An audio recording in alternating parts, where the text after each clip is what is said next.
What is going on, everyone, and welcome back to another Fantasy Premier League video on the channel. I hope you all are having a fantastic day, but as you can tell by the title, in today's video I'm going to be rating some more of your wildcard teams for game week 4. You guys did really seem to enjoy the video I did about rating people's teams, wildcard teams, a few videos ago, so I thought why not quickly do another one before the game week 4 deadline. Make sure you do smash a like on the video. I also just want to make this clear that I want to try and do this as a weekly thing. Obviously it does depend on how many people are wildcarding, but again, if people are wildcarding for game week 5, then make sure you head over to my Twitter, send me your teams, and I'll make another video rating your wildcard teams. But make sure to subscribe. Road to 1,000 subscribers is well and truly on. And enough of my waffling, let's waste no more time and let's get straight into it.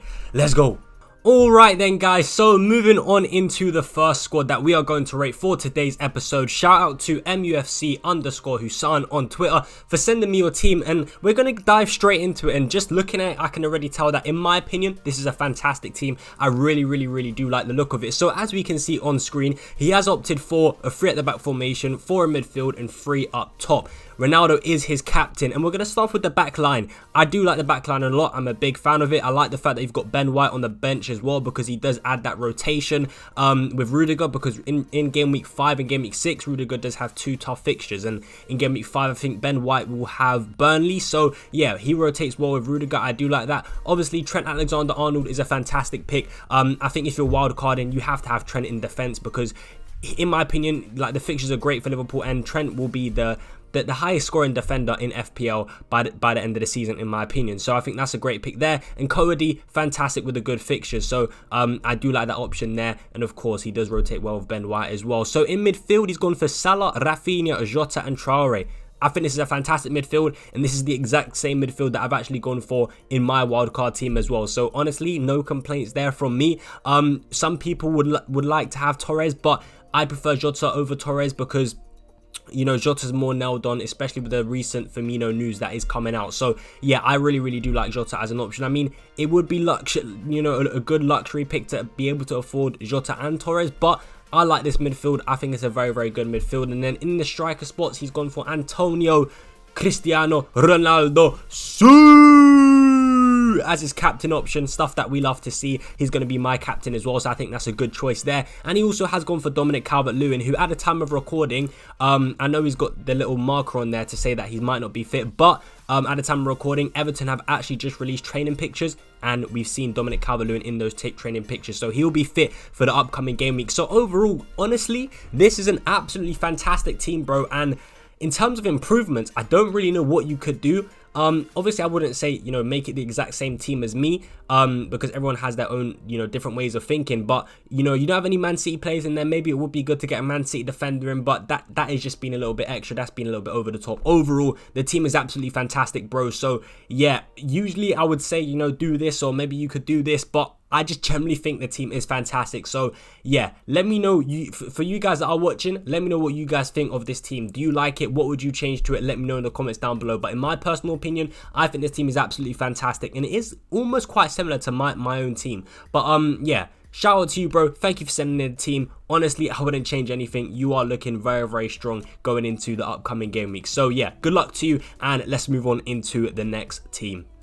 Right then, guys, so on to squad number 2. Shout out to Hayden BD_ for sending in the team through Twitter. Really do appreciate it. But again, we do have another player that has opted for a 3-4-3 formation, and again, looking at it, I do like it. It looks like a very strong team, kind of similar to the last one. But yeah, a couple changes that are different compared to the last team. So again, I like the Trent Alexander-Arnold pick, as I previously discussed. In my opinion, Trent is a must-have, especially if you are wildcarding. He's a great long-term option, and just generally, I don't ever see a point where I think I would take, me personally anyway, I would take Trent Alexander-Arnold out my team, because I think, obviously, unless he gets injured or suspended. But yeah, overall, I think Trent is a great option. Now, Luke Shaw, this is a player that, me personally, if I was wildcarding, I probably would be looking to take out Luke Shaw, just because from what we've seen from Man United in terms of their defense, they don't really look too strong. I mean, with the addition of Ronaldo coming in, I could see potentially Luke Shaw getting some more attacking returns. You know,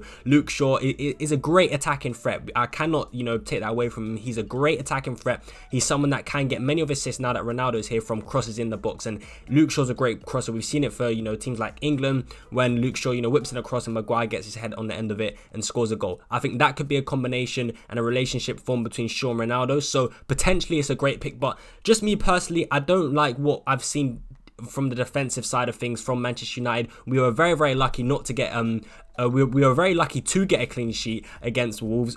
Credit to De Gea and Wan-Bissaka for their amazing, goal line clearances. But yeah, Shaw's one that I'm not too sure about, but it could potentially be a good pick. Don't get me wrong. But I guess the fixtures are quite still good for Man United, so I can understand why you've gone for him. Potentially Rudiger at 5.5, you could argue is a better option, but then does he have as good as fixtures as someone like Luke Shaw? And does he have that attacking threat that Luke Shaw has? Probably not. So I can understand why I've gone for Luke Shaw, but he's just someone that I'm a little bit, unsure about, and I do have my doubts on Luke Shaw. But overall, not a bad pick there. Nelson Semedo I like because Wolves have a great run of fixtures, and I know some people might be, kind of like not wanting to put Wolves players in, but I think you should. I really do think Wolves will be good in the upcoming game weeks. I mean, they've had 3 tough fixtures and they've only lost 1-0 in each of them, and they've been very unlucky. I mean, you look at the game against Leicester. Traore was like through 1-1 and he missed. All right. That's a bit of unlucky. That's kind of unlucky, but at the same time, just poor finishing. And then you look in the next game against Tottenham, they had their chances and they lost 1-0. Then against Man United, they had their chances once again and they lost 1-0. Very unlucky to lose those games and not at least get some sort of points in those games and not to get a goal or a clean sheet. But I generally think when you look at the upcoming fixtures for Wolves, that their assets will be very valuable in the upcoming game weeks, like Semedo, like Traore, like Trincao, like Jimenez. So I do like their Semedo pick. I think is very good, as well as Trincao. I think he'll be good as well. In terms of the Trincao Adama debate, who to pick, I'm torn between the two. I'm leaning towards Traore. I do like Traore's to be fair, they are very similar. They are very similar. They both do have good underlying stats. I just think Traore has had, more shots inside the box, but that's pretty much it. However, I do think Trincao is like his accuracy is better in terms of, his shots on target. So yeah, but I think they're both good picks. I guess you could go with either one and just see who does better in the upcoming game weeks. But overall, I think both of them are good picks. He's gone for Benrahma. Now, this is someone, if I was wildcarding, I probably would take out, because one thing I probably don't like about this team is that you do not have a Leeds attacker. I feel like you have to have a Leeds attacker like Rafinha. Yes, I do know Rafinha potentially could miss the next game week, but what I would do, I mean, maybe you do have a plan in mind. Maybe you might start Benrahma this game week and then take him out for Rafinha in the next game week. But that's something I potentially would think about, because I feel like you have to have a Leeds attacker if you are wildcarding. I mean, when you look at their fantastic run of fixtures, and we know that Leeds are a good attacking side. They always attack. They always play one way, and that way is just attacking football, playing on the front foot, pressing. So yeah, that's why I think Rafinha you potentially should be considering in your wildcard team. He's also on some set pieces as well, which is why I think he's another great option for FPL. But yeah, I don't mind you starting off with Benrahma in game week 4, but then in game week 5 taking him out for Rafinha. That's definitely something I would do. And then for Jota and Salah, yeah, fantastic picks. You've actually gone for Salah captain, which is interesting. I personally would go for Ronaldo, but it doesn't mean Salah isn't a good captain option himself. So yeah, I think that's overall not too bad there in the midfield. And then for the attack, again, it's a fantastic attack. We've got in form Mikel Antonio, we've got Dominic Calvert-Lewin with some great fixtures and in form as well. He is fit and ready to play. And then Ronaldo as well, who I think will absolutely smash it against Newcastle. And by the way, Ronaldo actually does have a good record against Newcastle. So yeah, that could be absolutely just crazy in this next game week against Newcastle. Ronaldo hopefully gets... I wouldn't be surprised if Ronaldo gets a hat-trick, but we'll have to wait and see what happens. But overall, I do like the team. It is a solid team. There are a few changes I would make. Like I said, I would definitely put in a Leeds attacker. Potentially, I would remove Shaw for maybe like a Manchester City defender. But I can understand why I've picked Luke Shaw. He does have that attacking threat, so I'm not totally against it. But overall, it's a solid team. I do like it. The bench is quite strong, I guess. You've got Bissouma, Duffy, and Williams as well. Williams obviously gets those minutes, so does Bissouma, and Duffy I think will be playing. Not too sure. It could be Roman, it could be Duffy, but we'll have to wait and see. But overall, I like the team, bro. Not too much I would change about it. Just the main thing, try and get that Leeds asset in there, man, because I think that makes the team a lot better. But yeah, with all that being said, guys, let's waste no more time and let's get into the next team. Let's go. So into squad number 3, then again, massive shout out to Mustafa on Twitter for sending in the team, and I like this one because it is different. But I have to say there are a few issues with this team in my opinion. So we'll start with the defense. He's got Ray in goal. I'm not too against that. I preferably would go with Sanchez just because Ray's next 6 games are very, very tough. But yeah, that's me personally. It's nothing, you know, too big to worry about. So yeah, not too big of a problem there with Ray in goal. But my main issue is that he's got no Trent in defense. So as I said, in my opinion, if you're wildcarding, you gotta have Trent in defense. Now, I don't agree with the Chelsea double up in defense for the next 3 games purely because yes, they've got Aston Villa, but then after that is Tottenham and Manchester City. I don't mind the Chelsea defense double up in game week 7 and onwards, but for the next 3 game weeks, they won't be good assets to you. So me personally, I probably would take out Rudiger for Matip, so you've got that Liverpool defender covered. I mean, Matip's not as good as an attacking threat as Trent, but I could see maybe Matip getting a couple of goals from set pieces, for example, from a Trent cross, let's say from a corner or something. We've seen that before, so that could always happen. So I definitely would take out Rudiger, and I would take out Rudiger, downgrade him to Matip, who's like 5 mil, and then what you could do is upgrade Hoover to a 4.5, and then that way you've got someone. You could even upgrade Hoover to Cody, and in that way when Christensen does play those 2 hard games, you can sub him out for Cody and Cody will be in your starting 11. So that's definitely what I would change about the defense. I do like Tierney as an option because I think Arsenal's fixtures are fantastic and he will probably be in my wildcard side. So yeah, I'm not against Tierney at all. You know, I think Tierney's a great option as well because going forward, you know, he's absolutely fantastic. We've seen that he's one of Arsenal's most dangerous attackers and he's a left back. So yeah, I think Tierney's a great option. Hopefully Arsenal can just be reliable because we know that Arsenal are very, very unreliable, hence why most players are most FPL players do shy away from putting in Arsenal players even when they do have easy fixtures like Norwich. But hopefully Arsenal can actually deliver. But moving on into the midfield, I like it a lot. Demarai Gray, someone who's in form with very, very nice fixtures. He plays Burnley, Aston Villa and Norwich in the next 3. So yeah, I think he's a great option. Even longer than that, going beyond the next 3, he's got some very, very nice fixtures there. So I do like Demarai Gray as an option. He is someone, you know, considered to be quite in form.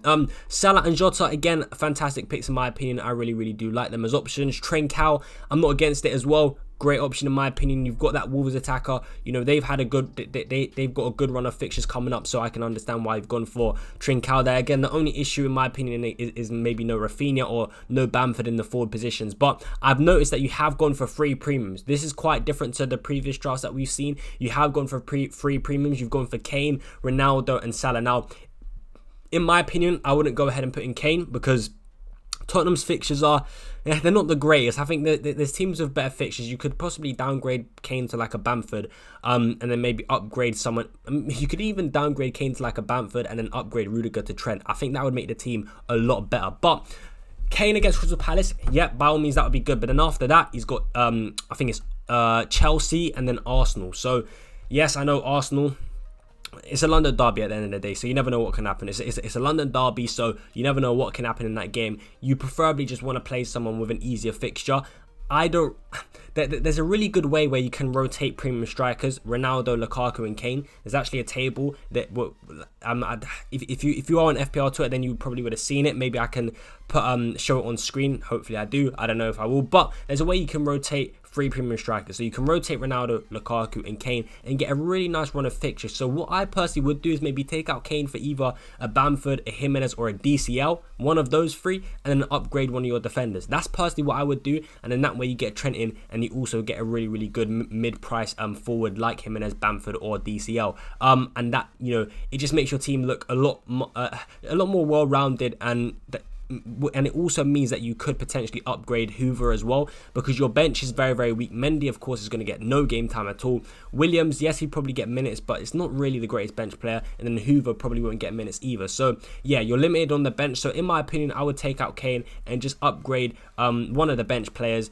to like a 4.5 defender, and then put Trent in and maybe DCL, Jimenez or Bamford. That's personally what I would do about the team. I can understand why you want to go for 3 premiums, but I don't think this is the right time to do so because it's not like Kane has the greatest of fixtures, so I don't see why I would do that. But again, this is just my opinion. You can obviously do what you want with your team. This is just generally my opinion, and I'm of course giving you, you know, my feedback and, you know, what I would do to the team. But that's just my opinion. But let me know if you are going to do that in the comments down below. And you guys that are watching this video, let me know what you do think of this wildcard draft. Are you a fan of it? It's got 3 premiums in there, but me personally, I wouldn't use free premiums in a wildcard draft if I'm totally honest with you. And again, you don't even have any Man City players in there as well, so maybe you could get a Cancelo if you didn't want to get Trent in. Maybe even a Ferran Torres. Maybe you could upgrade Gray or Trincao to a Ferran Torres. But yeah, that is just my opinion. Let me know what you guys think down below in the comments. But without further ado, we're going to waste no more time and we're going to get into the fourth and final team for today's video. Right then guys, so into the final squad for today's episode. Shout out to Lungstar TM for sending in the squad through Twitter. So let's get straight into it, and as we can see, he's gone for a 3-5-2, so a different formation to the rest of the teams that we've seen so far. A 3-5-2, so in the back three he's got Trent Alexander-Arnold, Alonso and Reguilon. I do like it. I think it is a solid back line. The only thing is, with Chelsea and Tottenham, they do have, like, after their next games, like in game week 5 and 6, they do have tough fixtures. So I think your defense could be under threat there, because Tottenham and Chelsea, they do play each other, and then they also play, well, Chelsea play Man City, and then Tottenham will play Arsenal. So yeah, I would definitely say try and get a defender in, either swap Reguilon or swap Alonso. Swap one. I probably would swap Alonso, because I feel like his minutes could be limited with Chilwell being back. So I probably would take out Alonso for maybe like a Laporte, or you could do a Luke Shaw, I guess. But yeah, I would, or even like a Wolves defender like Nelson Semedo. But I definitely would take out one of the two, because yeah, in game week 5 and 6, your defense could be looking at getting not too many points. So that's one thing I would change about the defense. I don't mind if you have one, but I would definitely take out one of them. So either Alonso or Reguilon. Preferably for me, I'd probably take out Alonso for either Semedo or Luke Shaw, or Laporte, one of those three, because they do have good fixtures. Again, when you're wild card, then you want to think ahead. If you did want a Chelsea defender in, what you could do is game week 7 or game week 8, you could transfer out Reguilon, or whoever you put in for Alonso, you could transfer them back out for Alonso in a later date. But I really do think Alonso's minutes could be limited and is more of a risk, so that's why I would personally take him out. But moving on into the midfield, he's gone for a 5 in midfield, and it's a strong midfield in my opinion. He's got Ben Rama, Ferran Torres, Mo Salah, Mason Greenwood and Traore. So I do like it. I do like the midfield a lot. I don't think it's bad at all. I do not think it's bad. What I would do is try and fit Jota in. Greenwood could have limited minutes as well, and maybe becomes less of a threat with Ronaldo being like the focal point of the attack. So I would definitely take him out for Jota, because we know that Firmino potentially, well, he definitely won't be playing the next game, and he might be out for 2 or 3 game weeks. So I definitely would try and put in Jota. And then partner him up with Salah. And I've noticed that you've got Tsimikas on the bench. So if you are wildcarding, I definitely would take out Tsimikas. Take out Tsimikas. That would free up a Liverpool slot. Put in Jota. That's what I would do. I would take out Tsimikas for someone like Livramento, who's around the same price as him. So yeah, that's one thing I would do to that midfield. I do like Ferran Torres as an option. Again, minutes could be limited, but you just never know with Pep. But if you've got Jota, then I don't mind you having Torres as that kind of like high risk, high reward player. So yeah, that's fine. Traore's got the good fixtures. I feel like having a Wolves attacker is good on the wild card. But the only thing is, again, I've noticed that not too many people are going for Leeds attackers, and I'm confused by it. I think Leeds are very, very consistent in the way they play. So we know that they're going to be attacking. Yes, they will concede goals, but we're not interested about their defenders. We're interested about their attacking players, their attacking attributes. And Bamford or Rafinha, I think Rafinha is probably a better option in terms of value, because he is much cheaper than Bamford. So I personally would go for try and get Rafinha in the side instead of Ben Rama, because you've already got Antonio. West Ham do have decent fixtures, not the greatest, but decent fixtures. And I'd definitely say Leeds have better fixtures than West Ham. So for that reason, I definitely would try and fit in Rafinha and put him in instead of Ben Rama. Again, if you don't have the funds to do that, I mean, this is the thing. If you downgrade Alonso to someone like Luke Shaw or Semedo, that should free up enough money for you to be able to go ahead and pick up Rafinha instead of Ben Rama. So that's potentially what I would do. So yeah, put in Jota, take out Tsimikas. Well, again, this is just my opinion. This is what I would do. I would take out Tsimikas for Livramento to free up that Liverpool slot, put in Jota instead of Greenwood, and then what I would do is put Rafinha instead of Ben Rama and downgrade Alonso to someone like Nelson Semedo and Luke Shaw if you do have the funds to do that. But yeah, that is what I would change about the team. Overall, I do like it. He's got Antonio and Ronaldo up top. So yeah, two very, very good striker options there in the team. But overall, it's a good wildcard draft in my opinion. It definitely has potential. It's a good base. I just feel like you need to make a few changes. But overall, I really, really do like it. One thing is that you don't have any Everton players in there, but again, you can't have everyone. You literally cannot have everyone. So again, it's not something to really worry about. Overall, it's a solid draft, and I do like it. So yeah, again, in the comments, let me know what you guys do think of this wildcard draft. Do you like it? Do you not? Let me know your thoughts and your opinions on this team. So guys, that is going to be it for today's episode of rating your wildcard teams. I hope you guys did enjoy it. I did want to release another one before the game week 4 deadline because you guys really did seem to enjoy the first episode I did. So yeah, as I said, I want to try and do this as a weekly thing. It just depends on how many people are wildcarding each game week. But again, if you are, make sure you follow all my socials and send in your teams through Twitter, and that way we can definitely do this as a weekly thing. But I hope you did enjoy today's episode. Make sure you guys do smash a thumbs up on the video, subscribe to the channel, and turn on post notifications so you guys never miss an upload. The support recently has been absolutely amazing, and I really do appreciate you guys for that. As I said, road to 1,000 subscribers is well and truly on. But hope you guys did enjoy the video. Make sure to leave a like, all that good stuff, follow my socials, and I'll see you guys after game week 4. Hopefully it goes well for everyone. But yeah, good luck to everyone, and until next time, I'm out. Peace.